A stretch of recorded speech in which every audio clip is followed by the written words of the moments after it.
এই যে এখানে হচ্ছে আমি রুই মাছ দিয়ে লাউ দিয়ে রান্না করবো। দিয়ে দিলাম পেঁয়াজ কুচি,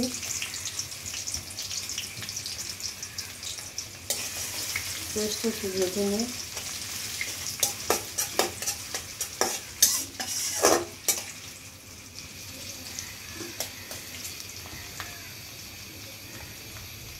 এই যে এখন হচ্ছে আদা পেস্ট দিয়ে দিলাম,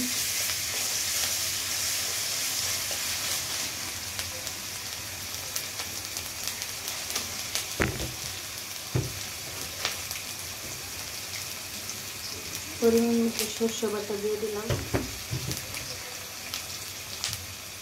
জিরা ধনিয়া বাটা দিয়ে দিলাম,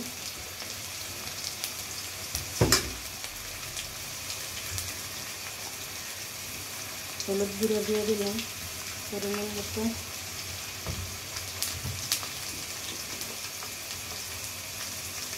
মরিচ গুঁড়ো দিয়ে দিলাম পরিমাণ মতো,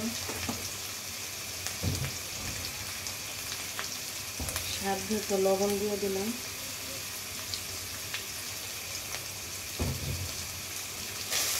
এবার একটু মশলাটা ভালো করে কষিয়ে নেবে। তবে কাঁচামরিচ কিছু দিয়ে দেবো।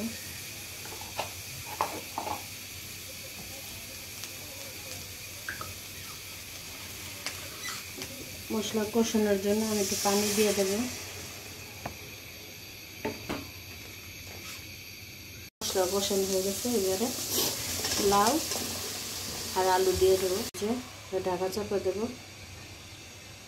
এই যে আমার তরকারি বলে করছে, এই যে মাছটা দিয়ে দিলাম, রুই মাছ দিয়ে হচ্ছে আর লাউ দিয়ে পাতলা ঝোল হয়ে গেছে। আমার লাউ দিয়ে রুই মাছ ঝোল।